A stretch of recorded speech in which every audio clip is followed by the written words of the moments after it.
Hi everybody, this is Kathleen, the Pearled Nest. I want to thank any new viewers and of course also thank my OG viewers who've been watching me for a while. I think this is episode number 10. And I would also like to remind you, please, if you do enjoy this podcast, to please like and subscribe. It really helps me to get boosted a little bit in YouTube. I have not had a ton of knitting get done in the last couple weeks simply because I've had a lot of other stuff going on. I have done some traveling to the East Coast for my brother's wedding, which was absolutely wonderful at a beautiful hotel and probably the best wedding I've ever been to, which was amazing. So I traveled. And I did a little bit of knitting and crochet while I traveled, but we were busy. We were doing other things. So we were swimming and all of the fun summertime things. So I didn't get a lot of knitting done while I was traveling, or crochet for that matter. So I don't have actually any FOs except for this little pile of my little squares. I did get these done. I think some of this was my travel crochet. I've got some great colors in here. I've got this one, which is really cute. And this one is super fun. And then there's this one. And they're kind of a little bit blown out, actually. That's a little better. And you can see I kind of combined the pink and the yellow to try and stretch them a little further. I did do, this one's not very attractive, but in the blanket it's going to need a little bit of dark light balance. So I did do a little bit of crochet, got some of those things done. I also did, you might remember, so those are the only FOs I have. As far as works in progress, I do have a few things. I do still have my hubby's socks. I've gotten, I think, a little bit further on them since the last time. I think that's a little bit further. I worked some of this on the plane a little bit and kind of here and there. Not a ton. I also I am a firm believer in swatching. So if you're going to make a garment, you really need to take the time to do a swatch, because if you don't, you end up with a garment that looks either it's too big or it's too small. You think you've knit the right size, whatever, but it's really important actually that you do some swatching. So my next work in progress is a sweater. Maybe you remember my last podcast, I talked about using my cochineal, hand-dyed cochineal wool yarn. It's non-superwash. And I was thinking of making the Harley sweater. I guess I looked at a lot of the samples of other projects that people have made, and I think one of the great things about Ravelry is the ability to see other people's projects. So you see this beautiful sample on a beautiful model for the original pattern, and it's hard to envision it on yourself or someone you're making it for, because all our body types are all different. And mine tends to need modification just because I'm bigger at the top than I am at my waist, and I have a long torso. So I need to make modifications, but while I might love something on a model, when I make it for myself, it can be that I'm not as fond of it. So two things. Swatching helps to make it the right size, so you're actually knitting to the size the designer knit it. Now, they might be a tight knitter, they might be a loose knitter, it's hard to know, but the gauge in their pattern is how they knit it. So you probably need to change, most people I would say probably need to change a needle size or something like that, just because we don't all knit the same. Our tension's different for all of us, and depending on the needles that you use and the fiber you're knitting, it will behave differently, and it sometimes even fluffs up a little bit differently when you block it. So I firmly believe in swatching. So the sweater I ended up making is this one, which is Petite Knits Anchor Sweater My Size. I was going to make the Harley, and I think what I was... Whoopsie. So, where was I? I have dropped the microphone, so you will see an edit here. So, I am making the Petite Knit Anchor Sweater my size. After looking at the Harley sweater on Ravelry, I decided it's maybe not the best sweater for my shape. And while I'm sure it would look beautiful, I'd have to make a lot of modifications, I think, that would it just wouldn't be as much fun to knit. So instead, I started looking around at all the patterns that are out there, and if I can find my phone, oh, here it is. I'll show you what I looked at was the Anchor Sweater my size, and you can see all of these different sweaters. So on Ravelry, I looked at all the projects to see, hopefully people who've knit it have modeled it with the sweater on so that you could see it on them. A lot of people just hang it on a hanger or lay it down flat. And I realized that I need, on my projects that I do, I really need to post some pictures of me wearing them, because you can't really get a feel for what it looks like on somebody. You can read their notes, you can read their modifications, but you can't really get a feel for what it's going to look like on unless you see it on other people. So I need to go back into my Ravelry and do a final photo of all the things that I've knit for myself so that you can actually see them on a real person. But the other nice thing is with Instagram, and you just search the hashtag, you can see all these different patterns. Now, this gal, she must have made, I don't know, like 4 or 5 of them, because she's got a lot of pictures in here. But you can kind of get a feel for what the sweater looks like when people are actually, whoops, not that one, when people are actually wearing it. So you can, it's a little easier to decide, it's kind of like trying something on, and it's almost like, somebody else is trying it on for you. So after looking at all of the projects in Ravelry, I decided that I'd rather knit something else. So I came up with the Anchor Sweater my size. Now let's get back to swatching, because her gauge is 20 stitches and 28 rows to 4 inches. Now, I don't really care about how many rows, because I can keep adding rows to get to whatever the gauge is. But when it comes to the stitch size, you want to make sure that your stitch size is the same as the gauge in the pattern. So I started out on the pattern, I think calls for a size 6 needle.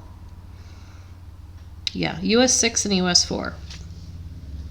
So I made my swatch using, and I make a pretty generous size swatch.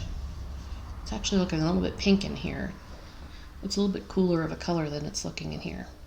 So I know that when I made this one, you can see this here. Can you see these little yarn overs in there? There are 6 yarn overs in there. So I know that I used a size 6 needle, and this is what I got.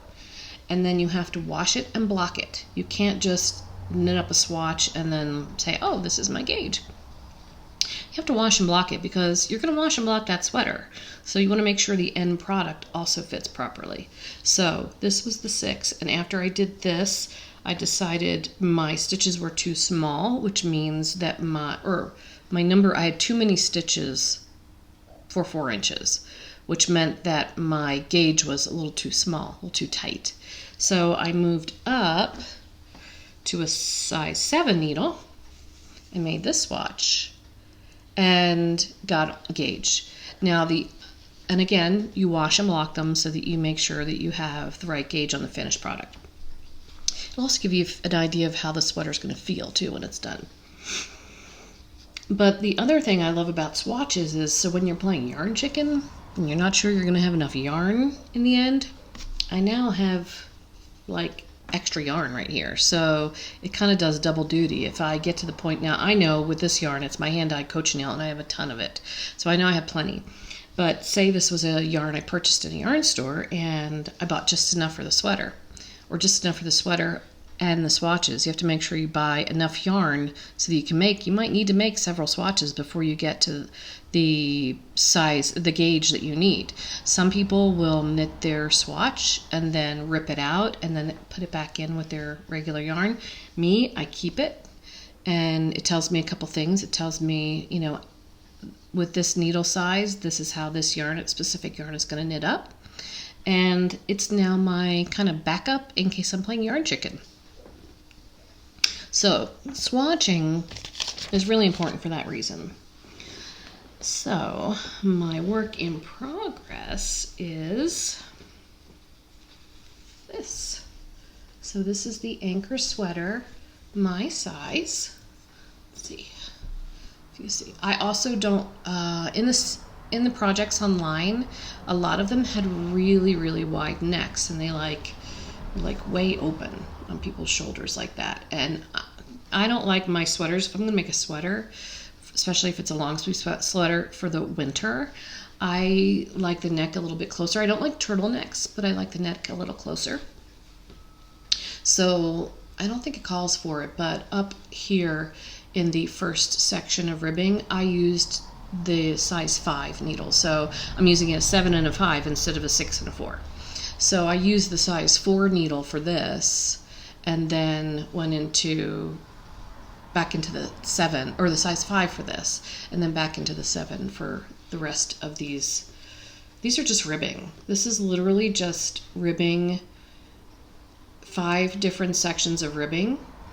And I won't give away her pattern, obviously, because it's her pattern. You know, she designed it. I'm not going to give all the secrets away. But so this yoke part is really ribbing, and it's got a really cool way of making each section different from the next one, so it doesn't look like ribbing all the way down.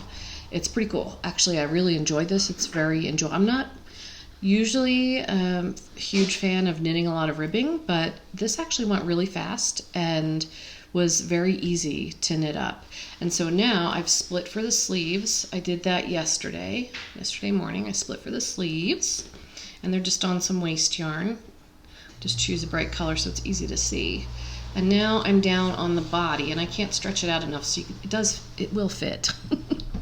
It's just on 24-inch, or the equivalent of maybe of a 24-inch needle. It might be 22 inches, I don't know. With my Chow Goose, my interchangeable Chow Goose, which I love.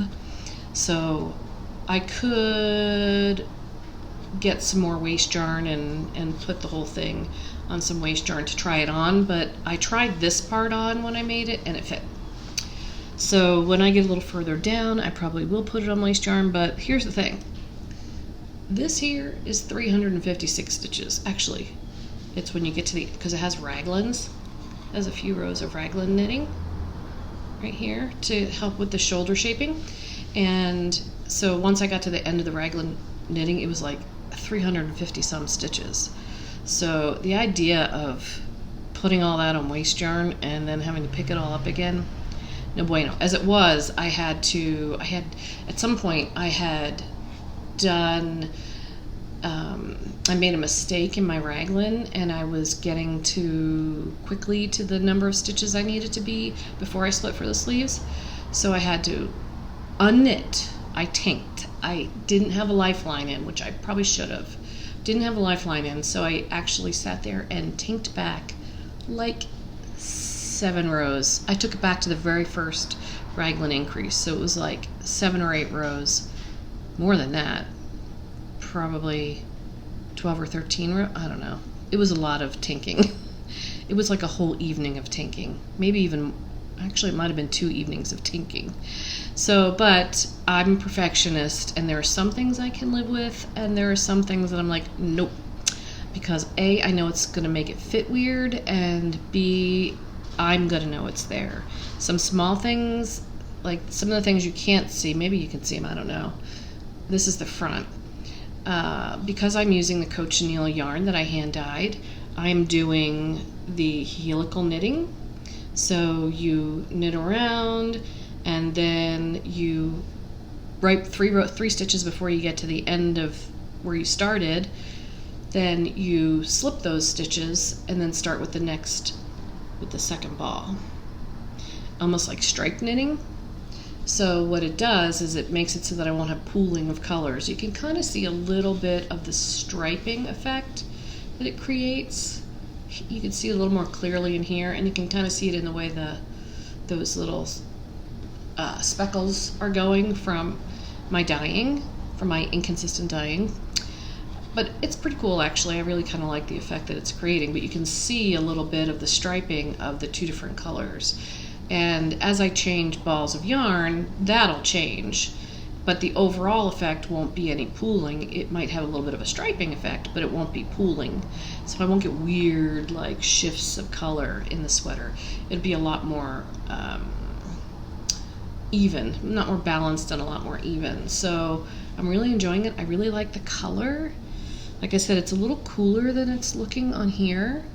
It's a kind of a cooler like lilac color, but I'm really looking forward to getting it finished. So now I'm down on the body, and I have to do, I don't know, I've got maybe 4 inches done here, 3.5, 4 inches.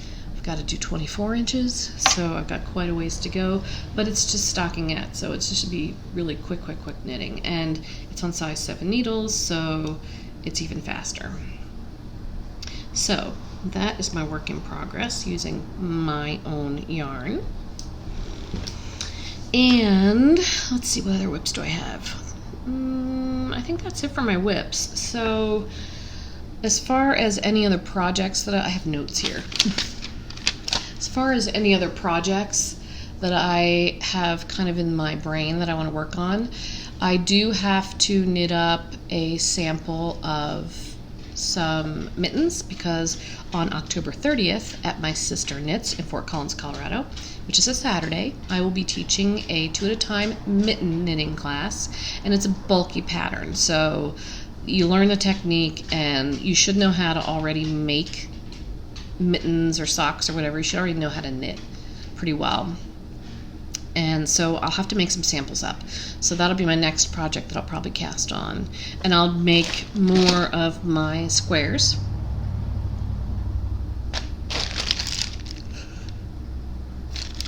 This is with me all the time in my purse. I always have 2 balls of yarn and my crochet hook, so that I'm ready at a moment's notice to, if I'm bored or in line or doing whatever, at lunch, at work, a lot. It's what I end up doing is this. I'll have that handy so that I can just grab it and make a couple squares. Usually takes me like, I don't know, like half hour, not even, to do a square. If I'm really chugging along, I can get done pretty quickly. So my projects coming up are going to be the sample mittens and some more squares. I'm trying to remember who it was who made a comment. Did she make a comment on my Instagram or was it on my YouTube? I can't remember. It was so funny though. Something about having 3,000 squares made. And I could find myself in that, if you're watching right now. It was so funny. I was chuckling over that because I could find myself in that position where I have just a ton of squares. And now, like, what do I do with them? I told you my goal is to make the Ziggy interrupted shawl, but in blanket form. And so I may actually have enough squares now, but I do want a pretty decent sized blanket for the couch because it is fingering weight, so it's, you know, it's not as heavy as, say, a worsted weight blanket.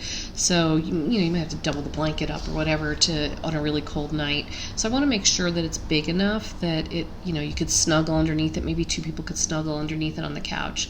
And so I do need quite a lot of squares, but I just thought it was kind of funny thinking that I might end up drowning in knitted squares or crocheted squares. We shall see. But the goal is to do the Ziggy interrupted. So I still have to, what I want to do next, I think, with that is kind of lay out I'm looking at my squares, kind of like lay out all of the squares on the floor, maybe kind of in the pattern of the Ziggy interrupted, and see what colors I have and how they play against each other and where to place them and things like that. And then really the big thing will be what color would go best as a coordinating color for the zigzag stripe part that you kind of join all the squares with.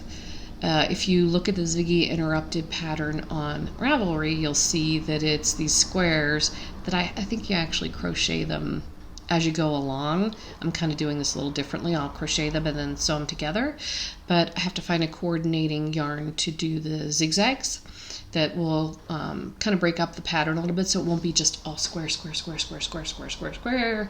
It'll have like a design.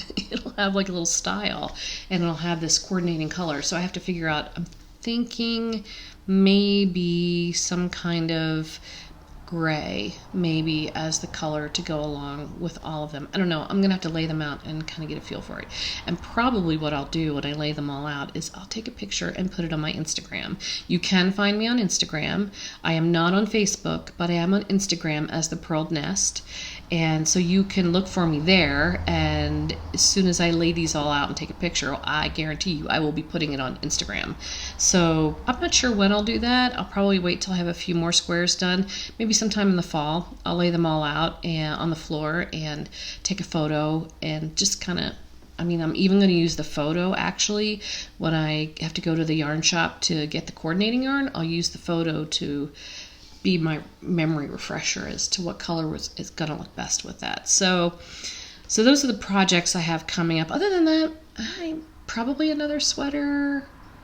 I don't really know. I'm really enjoying the sweater knitting right now. I usually have a pair of socks on the go, so there will always be a pair of socks. And I showed you last podcast some great yarn I got from Polka Dot Sheep, and I'm looking forward to using those. I also have some great yarn I've showed a couple podcasts back from Helical called Juicy that I would probably need to get a coordinating color for to go with it, because I think I have 3 skeins of that fingering weight.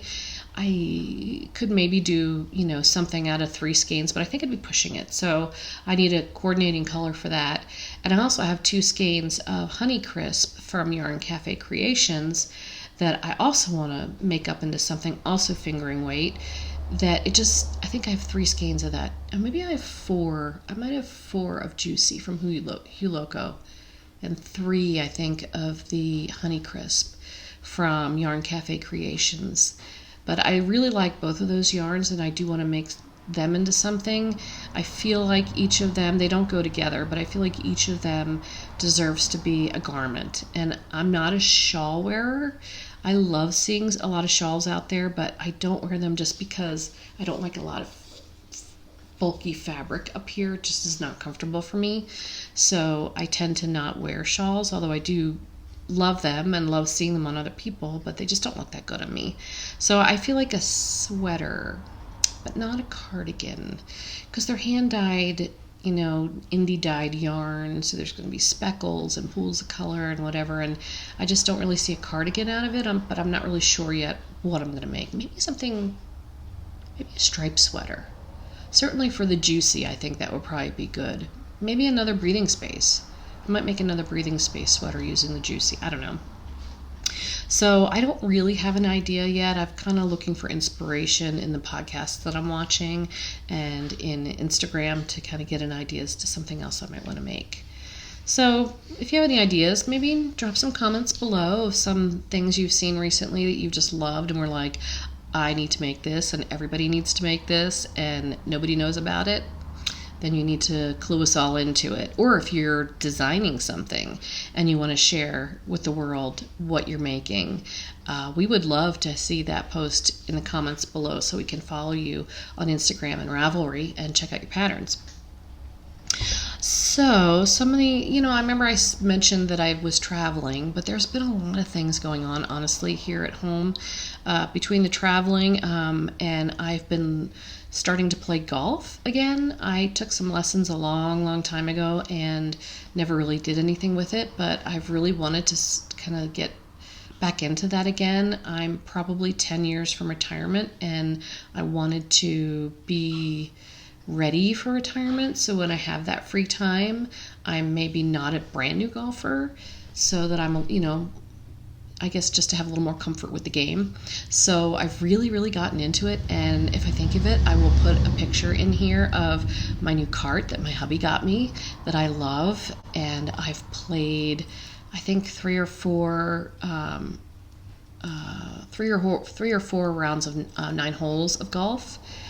in the last couple weeks, so we played some golf on the weekends, which takes some time. We have actually played on weeknights too. Oh, kombucha. I am now making kombucha. I started brewing kombucha probably a month ago. I did my first batch, and for a starter, I had to use some commercially made kombucha that I bought at Whole Foods or something like that, just a bottle of it, and dumped it in because I didn't have a SCOBY. But I'm happy to say that I got a successful SCOBY from that first batch. And that first batch, I think I made mixed berry, which was blackberry and blueberry, I think I did. Blackberry and blueberry? Yeah, no, blackberry and strawberry. So I did one that was just blackberry mint, and then I did one that was blackberry strawberry, and then I did one that was, I don't know. They were all a little bit on the tart side, my first batch. But then we drank it all. It was good, but it was a little tart. And then I made my second batch. And I think I over-fermented too, because that was right around when I bottled it for the second fermentation with the fruit. That was right around the time we were going out of town. And typically the second fermentation is just a couple days, and it was like a week. It was in the cabinet in second fermentation. Probably what I should have done is had the gal who was house sitting for me, I probably should have had her put them in the refrigerator after 2 days, but I totally forgot about it. So they were a little over fermented, which made them a little more tart. Plus I didn't add enough sugar, cane sugar, to the second fermentation, so it was not as good as it could have been. It was still good, but it was not as good as it could have been. So I've done my second batch of it, and I'm actually to the point of needing to do my third batch, so we're going to have to drink some kombucha pretty fast, because I get six 16-ounce bottles. Six 16-ounce bottles out of one batch. And this time I did honey lemon ginger and straight up strawberry, plain strawberry, and my third one was blueberry vanilla. And I don't think we've had a bad one yet. They've all been. I did add cane sugar to the fruit when I pureed the fruit. I made sure to add cane sugar to it, and enough that it gave it kind of a sweetness, but not too much. I'm not looking to have a sweet drink. I just want enough to give the yeast something to eat, so that it gives me the carbonation, the bubbles that I want in my kombucha. And first one we had was blueberry vanilla. Super good. We really enjoyed it. Second one we had was the honey lemon ginger, and that was really good. It wasn't too gingery, because sometimes they're a little too gingery. The lemon gave it, you could taste the lemon, you could taste the ginger. So one didn't overpower the other. Slightly tart from the lemon, but still the sugar in there did help balance it. But the best one was the strawberry. The strawberry, it was like strawberry soda. It was not sweet. It had just a touch of sweetness from the cane sugar, but it was really, really, really, really, really good. But the strawberries I used were also really good. Strawberries right now, I don't know where they're coming from. There's a particular brand that I buy, and they're organic, but I think they might be from California. I'm not 100% sure, but they're really good right now, and they were perfect. And this last batch of kombucha was, I would say, perfect. I couldn't find anything wrong with it. The only thing I think is the honey lemon ginger was not as fizzy as I like, and part of that, after I did some research, well, I really kind of knew it going into it, but it was in the back of my head, Kathleen, the honey might not be the best idea. Honey is an antibacterial, has natural astringent qualities, and of course yeast is a bacteria, and the SCOBY is literally a colony of bacteria. And so the risk was that by using the honey, I might kill that bacteria, which would make no bubbles. But I was really glad when I popped it, all of them, when I popped them, for the most part, it's like popping a champagne cork. It's like pop. And then usually the fruit puree that's in there will start coming right out of the top of it. The honey lemon ginger didn't do that. So when I opened the seal on the top, it didn't pop. But when I poured it, I had a little bit of a fizz. So I don't think the honey killed all of the bacteria in that one. The next time I make that, I will definitely make that one again, but the next time I make it, I'll do it with cane sugar and not with honey. Here is the lemon ginger kombucha, and I can show you what I mean about this one not having that pop from the carbonation. So when I open this, it should sound like when you open a bottle of champagne, but instead we got, yeah, not so much. Maybe a tiny bit right there. So then what I do is usually I pour it through the strainer so we catch all the pureed fruit that was in there. Hubs likes it with ice, I like it without, and we have about 1 glass of this a day. And it's good, right, honey? Wonderful. I love it. It's fantastic. He's being serious. So the recipe, it wasn't really a recipe, it was like a website that had different flavor combinations for kombucha, and it had honey, lemon, ginger. So I tried it, but next time I'll just do cane sugar instead of honey. So that's a fun, like, tangent. It's a fun, creative tangent brewing this kombucha. And we do, like I said, I have another, it looks like it's going to be about once a week I'll have to bottle into the second fermentation. So I've got the next one about ready to go. I don't know what flavor I'm going to do yet. It kind of is going to depend on what's ripe at the grocery store. It'll be interesting when winter comes and there's not so much that's available that's ripe. What I end up doing, we shall see. I think I'm kind of going to try apple, cinnamon, nutmeg, like an apple pie flavor one. We'll see. Next, what do I have? So back to knitting. I think I mentioned mittens class. Yeah. I mentioned that already. The last couple things I have are, you've seen, if you follow me on Instagram, I'm pretty sure I did a teaser video in YouTube and in Instagram. It's grasshopper season here where we live in northern Colorado, and typically mid-August or so through September until we start to get some cold nighttime temperatures, it's like the grasshoppers take over. We planted some rhubarb here in, I want to say, late June, early July, something like that, and the grasshoppers have since eaten every bit of the leaves, literally eaten, so that there's like a skeleton of a leaf, and they've eaten all the stuff in between the veins of the leaf. They have just gone to town in my yard. They're like eating my peonies out front here. You can't see them, but out front I have peony bushes, and they have these chunks out of the leaves, out of the edges of the leaves. They're just eating everything in the yard. And typically what we do is, the chickens used to have the run of the yard. They don't anymore because those little velociraptors are just destroyers, and they destroy everything. So if you have flower beds you want to have nice, or mulch beds, or new plantings, they will seek them out and dig the crap out of them, and there goes all your beautiful mulch scattered all over the yard. So this year we've kept the chickens, we've expanded their runs. They have, like, their run is like 3 times as big as it used to be, and so they have a lot of room to run around, but they've eaten every stitch of every single little thing that might grow in that area, so that it's nothing but dirt where their run is.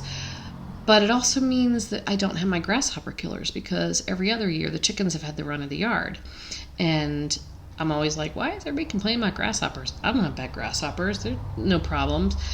Well, this year the chickens don't have the run of the yard, and there's grasshoppers everywhere.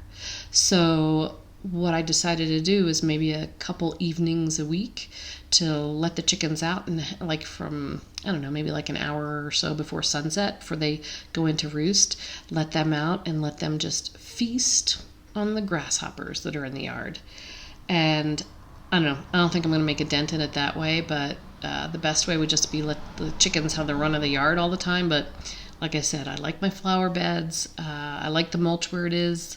I don't really want them digging holes to do their dust bathing in the flower beds. So I guess the chickens are just going to be like a population control on the grasshoppers, and maybe keep it from being too horrible. But there's grasshoppers everywhere. They're like you walk out in the yard and they're like bing, bing, bing, bing as you're walking through the yard. You're like, it's crazy. Anyway, so I guess I'll wrap up with some of the podcasts I've been watching. I don't think I really talk about this too much on here, but so I watch a lot of knitting podcasts, and I have all my favorites, and I love to discover new ones. I do love it when other podcasters talk about who they're watching, because it kind of gives me an idea as to some others that I might enjoy.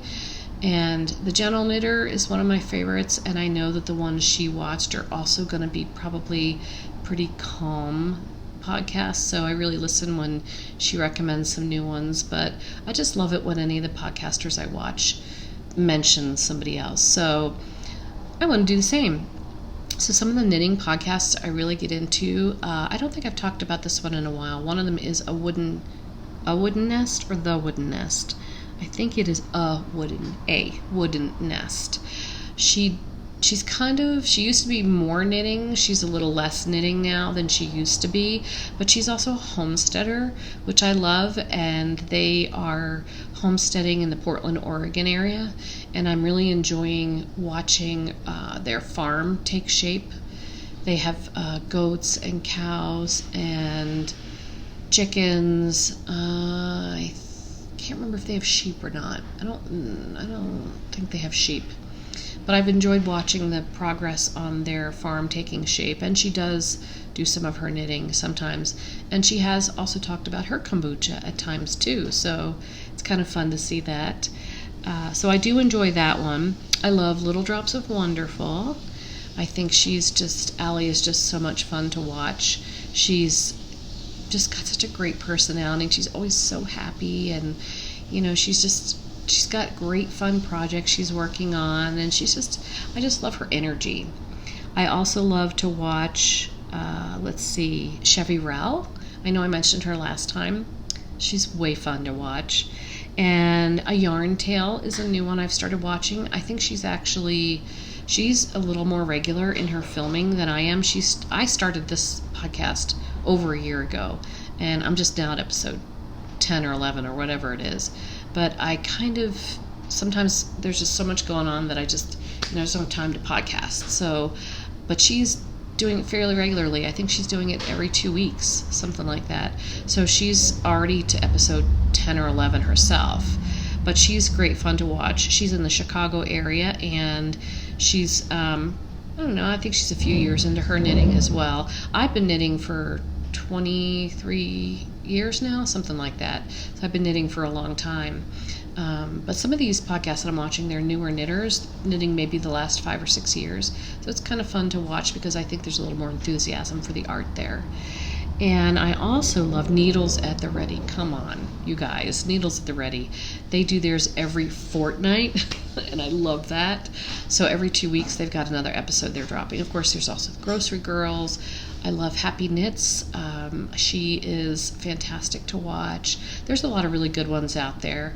But I have noticed lately that there are some that I had been watching, and they were posting fairly regularly that are like they've gone silent, like gone radio silent. And so I'm not sure if it's just because life is kind of returning a little bit from the pandemic or what, but there's a lot of other ones that I also watch that I probably won't list them here just because they haven't posted anything in a really long time. So hopefully they come back. I have enjoyed a lot of others. I also love, my husband and I spend a lot of time watching sailing videos because our hope is to someday to retire on a catamaran. Maybe. We'll see what happens. But so we spend a lot of time watching sailing videos and any kind of traveling videos. I also like to watch those on YouTube too. So there's been just a lot of stuff going on that's kind of kept me from filming, and really more than anything I felt like I just didn't have enough knitting content, just because I haven't had a ton of time to knit. So there's the husband there. You can hear him in the background.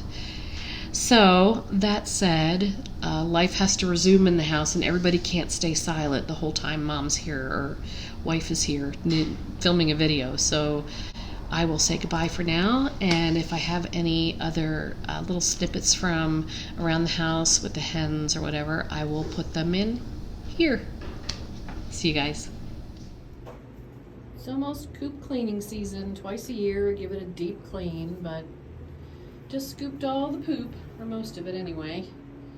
Obviously you can see there are little bits on there, but this is how I scoop it. So what I do is I have sand on my poop board, and it acts kind of like kitty litter, but it doesn't clump.